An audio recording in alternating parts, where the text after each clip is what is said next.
औसान देवी माता की जय। आप सभी का आध्यात्मिक पथ चैनल में स्वागत है।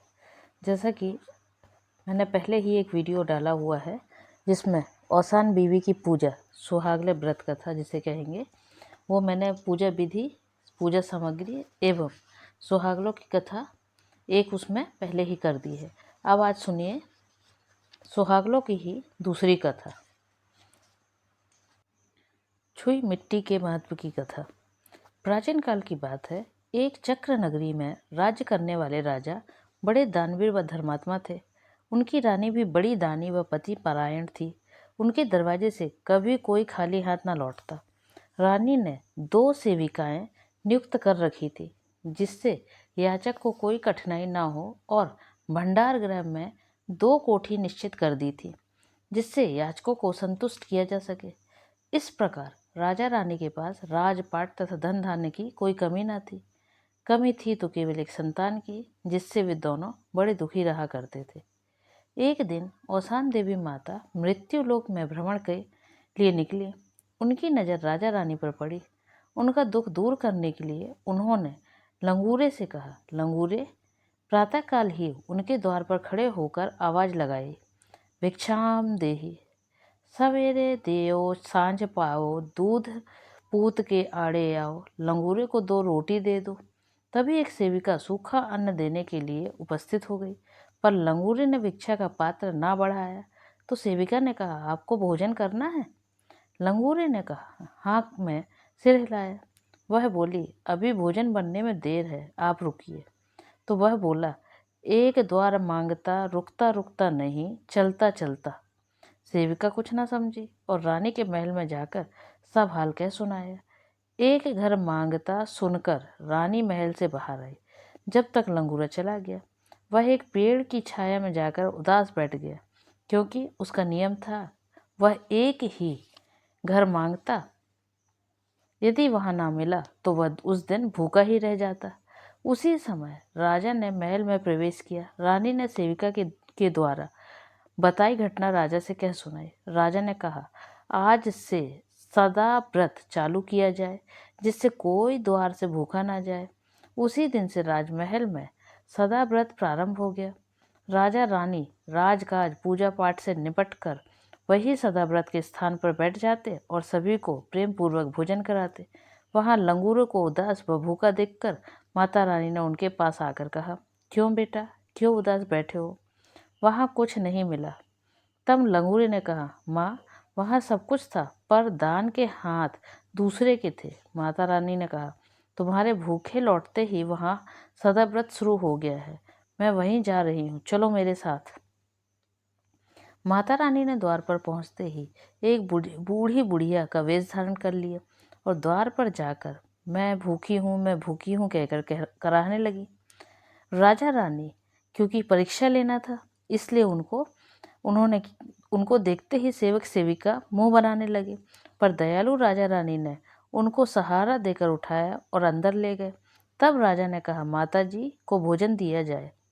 तब वे कराहते हुए बोली, मैं तब खाऊंगी जब रानी रसोई करे। उसी समय रानी वहां आ गई। तब राजा ने कहा, ये माता तुम्हारे हाथ का ही भोजन करना चाहती है। तब रानी बुढ़िया को ताके, कभी राजा को, क्योंकि उस गंदी सी दिखने वाली बुढ़िया के मुख पर तेज इतना था कि बरबस राजा रानी उसकी सेवा में लग गए। रानी ने कहा, ठीक है, मैं भोजन बनाती हूँ।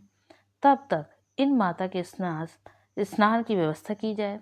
तब वे बोली, नहाऊंगी तो पर रानी के हाथ से। रानी ने कहा, ठीक है। रानी ने उपटन लगा उनको बड़े प्रेम से घिस घिस कर नहलाया, कोरे कपड़े पहनाए, फिर आसन पर बैठा, स्वयं स्नान कर बड़े प्रेम से भोजन बनाया और बुढ़िया को प्रेम से परोसा। वहीं लंगूरे ने भोजन किया।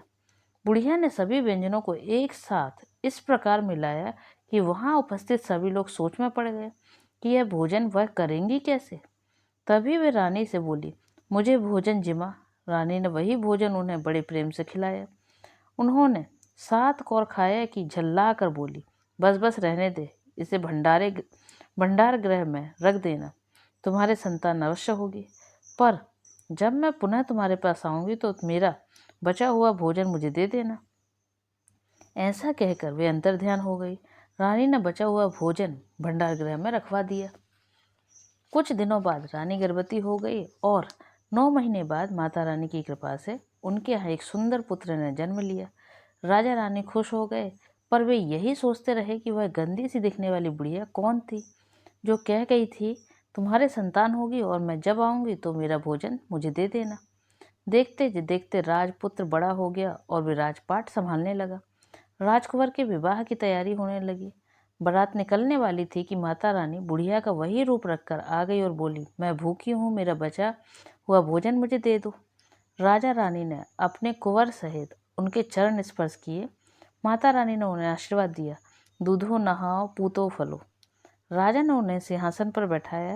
रानी ने वही भोजन भंडार कक्ष में ढुढ़वाया। वह भोजन बहुत ढूंढने पर मिला तो पर भंडार कक्ष के एक कोने में पड़ा पड़ा बिल्कुल सूख सा गया। फफूंद लग गई थी तथा सूखकर वह गठान गठान सा बन गया। रानी उसी सूखे भोजन को थाल में रखकर ले आई। उस सूखे हुए भोजन को जैसे ही माताजी ने स्पर्श किया, वह श्वेत रंग की कोमल सी मिट्टी की तरह हो गया। तब रानी ने हाथ जोड़कर कहा, माता आप कौन हैं? आपके हमारे महल में चरण पड़ते ही खुशियाँ छा गईं। आप हमारे यहाँ ही रहें, मुझसे जो सेवा बन पड़ेगी मैं करूँगी। तभी सुहागन देवी अपने असली रूप में प्रकट हो बोली, मैं सुहागनों की आराध्या देवी सुहागन माता हूँ। मैं किसी के घर में नहीं रहती। जो श्रद्धा पूर्वक मेरा ध्यान स्मरण करता है, मैं उसी के हृदय में रहती हूँ। जो मन से मेरी सुहागनों के व्रत की मनोती मानकर सुहागले करता है, उसकी मनोकामना पूरी करती हूँ। यह श्वेत मिट्टी की 7 गठानें ही मेरी प्रतिमूर्ति हैं। तभी लंगूरे ने कहा, आप सुहागन देवी सभी कार्यों को आसान, संकटों का निवारण करने वाली औसान देवी माता हैं। रानी ने कहा, सुहागलों का व्रत कैसे किया जाता है, उसका विधि विधान हमें बताने का कष्ट करें। तब लंगूरे ने सुहागलों के व्रत का विधि विधान कह सुनाया। रानी ने कहा, आज से हम सब सुहागलों का व्रत अवश्य करेंगी। तभी रानी ने माता रानी के प्रतिरूप को प्रणाम कर कहा, माँ आपका यह प्रतिरूप सुहागनों को सुहागलों के समय कैसे प्राप्त होगा? तब माता ने थाल में से एक भोजन को लेकर आकाश की ओर उछाल दिया। तभी आकाशवाणी हुई, सुहागन देवी के स्पर्श से यह धवल श्वेत फूल सृष्टि में जहाँ जहाँ गिरेंगे, वहीं वहीं ही श्वेत छुई मिट्टी औसान देवी माता की प्रतिरूप होगी। उसी समय माता रानी अंतर्ध्यान हो गई। रानी ने कुंवर की बारात निकासी के समय ही सुहागनों को न्योता और बारात में से विदा होते ही सुहागलें की, जिसे गौरैया भी कहते हैं। वहीं कुंवर और बहू के गृह प्रवेश के समय सुहागलें की। राजा ने नगर में मुनादी पिटवा दिया कि आज से सभी सुहागलें करें। जिसको किसी प्रकार की कमी हो तो वह महल के कोठार से धन ले सकता है। तभी से हम सब माता की प्रतिमूर्ति रूप श्वेत छुई मिट्टी की 7 गठानें रख कर सुहागले करते हैं। जिस प्रकार माता रानी ने उनकी मनोकामना पूरी की, वैसा ही सबका करें। बोलो औसान बीबी माता की जय। अब आप सुनिए तीसरी कथा, देवरानी जेठानी की। द्वारकापुरी के ब्राह्मण परिवार में पारसनाथ और रामनाथ नाम के 2 बड़े भाई थे। पारसनाथ का बड़ा कपड़ों का व्यापार था और रामनाथ की छोटी सी परचून की दुकान थी। रामनाथ हमेशा बीमार रहा करता था। दोनों भाइयों की पत्नियां, जो आपस में देवरानी जेठानी थी, एक जगह सुहागली के निमंत्रण पर गई। वहां आपस में चर्चा हो रही थी, सुहागली करने से सबकी दशा सुधर जाती है, और यदि औसान बीवी माता सुहागिन देवी का स्मरण करें तो सुहागलों की मनोती मान लो, अर्थात कह दो, हे माता, हमारी मनोकामना पूरी हो जाने पर हम आपकी सुहागलें करेंगे, तो सुहागिन देवी माता जरूर इच्छित फल देती हैं। दोनों देवरानी जेठानी सुनती रहीं। दोनों की ही संतान नहीं थी। जेठानी बोली, यदि माता हम दोनों को संतान दे दें तो हमारे संकट दूर हो जाएंगे, तो हम भी सुहागली करेंगे। तो देवरानी बोली, हाँ दीदी, इनकी तबीयत ठीक रहने लगे, दुकान अच्छी चलने लगे और संतान हो जाए तो हम जल्दी से जल्दी संकट हरने वाली, कामों को आसान कर देने वाली औसान देवी माता की सुहागलें करेंगे और सभी सुहागनों को देवी मानकर पूजा करेंगे और सबको सुहाग की सामग्री श्रद्धा सहित देंगे। जेठानी बोली, ठीक है, अपने यहाँ संतान हो जाए और हम दोनों सुहागलें करेंगे। वहाँ सुहागलें विधि विधान से संपन्न हुई। दोनों ने औसान बीवी माता से मन से प्रार्थना की और वहाँ सुहागलों की मनौती मानकर आ गईं। औसान बीवी माता सब सुन रही थी। सुहागलों के मनौती के प्रभाव से वे दोनों गर्भवती हो गईं। 9 माह बाद दोनों के यहाँ पुत्रों का जन्म हुआ और देवरानी का पति रामनर अब स्वस्थ रहने लगा। दुकान भी अच्छी चलने लगी। दोनों जगह बधाई बजने लगी तो देवरानी ने कहा, दीदी चलो अपन सुहागली कर ले। माता ने अपनी मनोकामना पूरी की तो दीदी जेठानी ने कहा, अरे इतनी जल्दी क्या है, अभी तो बहुत से शगुन बाकी हैं, उसमें कर देंगे। अभी चौक चांदन में बहुत खर्च हो गया है, इसलिए अभी कहाँ से गुड़ चना मंगाएंगे, बाद में करेंगे। देवरानी ने कहा, मैं तो 7 सुहागनों को बुलाकर कल चौक के बाद सुहागली करूंगी। जेठानी कुछ नहीं बोली। वह देवरानी के यहाँ सुहागलों के निमंत्रण में गई। यहाँ देवरानी ने खुशी खुशी सुहागली की और इच्छा पूरी करने के लिए माता को सहृदय धन्यवाद दिया। देवरानी का घर बार और अच्छा हो गया। वह हमेशा सब शुभ कामों में माता की सुहागले करती रही और जेठानी भूल गई और देवरानी के याद दिलाने पर भी उसी से लड़ने लगी कि तुम्हें तो सुहागली सुहागली दिखती हैं, हमें जब लगेगा तब करेंगे। इधर माता सब समझ गई कि अहंकार बस इसने मनौती पूरी नहीं की। दोनों के लड़के दिन दूने रात चौगने बढ़ रहे थे, क्योंकि वे तो माता जी की कृपा के फल थे। जेठानी के यहाँ मुंडन कंछेदन हो रहा था, बधाई बज रही थी।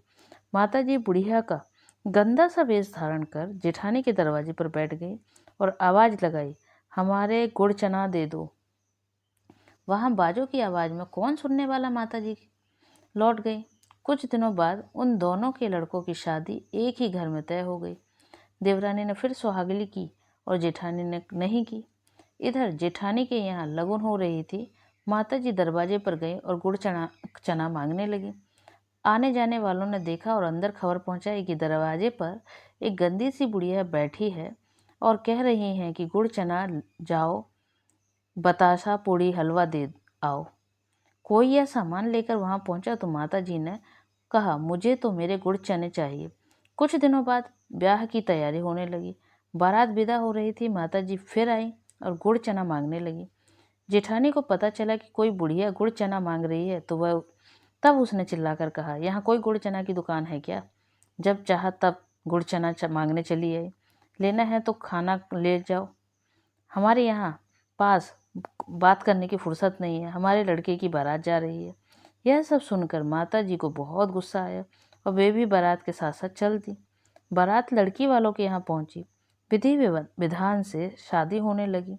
जैसे ही भावर पड़ने का समय आया कि एकदम आंधी तूफान आया और किसी को कुछ दिखाई ना दिया। उसी बीच माता ने एक दूल्हे को आलोप कर दिया और हिमालय की ओर चल पड़ी। यहाँ आंधी तूफान के थमते ही देखा तो एक दूल्हा गायब। लड़का वालों के यहाँ हाहाकार मच गया कि यह क्या, बड़ा दूल्हा आलोप हो गया। किसी तरह छोटे दूल्हे की भावर पड़ी। विदाई के समय लड़की वाले कहने लगे कि हम हल्दी लगी हुई, पीली साड़ी पहने हुई, कंगन मोर बांधे हुई लड़की का क्या करेंगे, इसलिए आप इसे भी साथ ले जाएं। बहुत कहा सुनी हुई। अंत में वे दोनों लड़कियों को ससुराल ले आए। कहते हैं कि गेहूं के साथ साथ घुन भी पिस जाता है। अब जेठानी के यहाँ दुख है तो देवरानी कैसे खुशियां मनाए? उसने सुहागले कर ली थी, इसलिए उसका लड़का बच गया। जेठानी से कहने के बाद भी उसने नहीं की थी, इसलिए देवरानी समझ गई यह सब माता जी का प्रकोप है और उन्होंने कुपित होने के कारण भी अपना पुत्र ले लिया। जेठानी ने जब यह सब सुना तो व्याकुल हो विलाप करने लगी। देवरानी जेठानी के पास गई और बोली, आपने मनौती मानकर भी सुहागले नहीं की, इसलिए माता रानी से क्षमा मांगो कि हे माता, हमारे पुत्र को लौटाएं, फिर हम आपकी दोहरी सुहागले करेंगे। जेठानी की समझ में आ गया कि मैंने बहुत बड़ी गलती की। जेठानी ने हाथ जोड़कर माता जी से क्षमा मांगी और पुनः मनौती की और बहू के से कहा, बेटा, घर के द्वार से कोई खाली हाथ ना लौटे, इसका तुम ध्यान रखना। इधर कुछ लंगूरे भिक्षा मांगते मांगते एक पेड़ के नीचे रुक गए। वहां अंधेरा हो गया। उन्होंने मशाल जलाई तो सामने देखा पास के पारस पीपल के नीचे एक झाड़ू वाला आया, वहाँ पेड़ के पास मैदान में झाड़ू लगाई। इतने में एक माली आया, उसने पानी सींचा और फूल बिखेर दिए। वहाँ सुंदर प्रकाश फैल गया। तब अनेक देवी देवता आकर यथा स्थान बैठने लगे। एक सुंदर और बड़ा आसन बीच में खाली था। अप्सराएं नाचने लगी और बढ़िया गाना बजाना होने लगा। उसी बीच सुहागिन माता अध ब्याहे लड़के को साथ लिए पीपल के पेड़ के नीचे उतरी और सिंहासन पर विराजमान हो गई। सभी देवी देवताओं ने खड़े होकर पूजा और आरती की। वह दूल्हा बना लड़का माताजी के बैठते ही उनके पैर दबाने लगा। रात भर बढ़िया नाच गाना होता रहा। सवेरा होते ही सब यथा स्थान चले गए। लंगूर ने कुछ दिन रुककर वहां रोज यही दृश्य देखा, फिर आगे बढ़ गए, पर उन्हें ध्यान से एक दिव्य छटा दूर न हो पाती। धीरे धीरे वे अनेक गांवों में भिक्षा मांगते मांगते उसी देवरानी जेठानी के गांव भिक्षा मांगने पहुंचे और अपनी भाषा में बोले, सवेरे देओ सांझ पाओ, दूध पूत के आड़े आओ, लंगूरों को 2 रोटी दे दे। यह सुनते ही वह अधब्याही कन्या भिक्षा लेकर पहुंची तो वे उसे पीली साड़ी पहने दुल्हन के वेश में देखकर घबरा गए और बोले, जय जय जय, वह और बिना भिक्षा लिए ही चल पड़े। बहू ने लौटकर सास को सब कह सुनाया। वे बाहर दौड़ी दौड़ी आई तो देखा वे सामने देवरानी के यहाँ भिक्षा ले रहे थे। वे वहां पहुंचकर बोली, अरे आपने जह जह वह ऐसा क्यों कहा, भिक्षा तो ले लो। वे घबरा गए और जाने लगे। देवरानी ने पूछा, क्या बात है? तब उन्होंने सब कुछ कह सुनाया। तब उन दोनों ने भी अपनी कहानी सुना दी और बोली, क्या आप हमें वहाँ ले जा सकते हैं? वे तैयार हो गए। उन्होंने उन्हें प्रेम पूर्वक बैठाया, भोजन कराया और जाने की तैयारी करने लगी। देवरानी बोली, सुहागलों की तैयारी करके चलो, माता रानी सब ठीक कर देंगी। तो घर लौटकर तुरंत अनगिनती ही सुहागले करेंगे। जेठानी ने वैसा ही किया और वे सब सपरिवार और नगर के कुछ लोग मिलकर सब उसी पारस पीपल के पास पहुंचे। वहां शाम होते ही लंगूरों ने जैसा बताया था वैसा ही दिव्य छटा बिखर गई और अप्सराओं का नाच गाना शुरू होते ही सुहागन माता अध ब्याहे लड़के को साथ लिए सिंहासन पर विराजमान हो गई। तब देवरानी ने बहू को सब कुछ सिखा दिया और बहू धीरे धीरे वहां पीछे से सिंहासन के नीचे पहुंच गई और माताजी जैसे ही उठने लगी उसने माताजी के चरण पकड़ लिए। तब सुहागन माता बोली, सुहागवती भव। तब वह बहू हाथ जोड़कर बोली, माता रानी, मेरा सुहाग तो आपके पास है, मेरा सुहाग मुझे सौंप कर अभय प्रदान करें। मैं और मेरी सास आपकी अनगिनत सुहागले करेंगी। माता रानी ने उसका सुहाग वापस कर दिया और वे सब अंतर्ध्यान हो गए। बहू बेटा को देखकर जेठानी सहित सभी लोग खुश हो गए। तभी बहू ने कहा, सभी लोग मेरे माँ बापू के घर चलें, वहाँ भी सुहागने न्योत कर भावर पड़े। सभी ने कहा ठीक है और सभी लोग बहू के मायके पहुँचे। लड़की की माँ बाप भी यह सब देखकर खुश हो गए और उन्होंने पुनः विवाह की तैयारी कर सुहागले न्योत कर सुहागले की फिर भावर पड़ी और बेटा बहू को लेकर सभी लोग घर आ गए।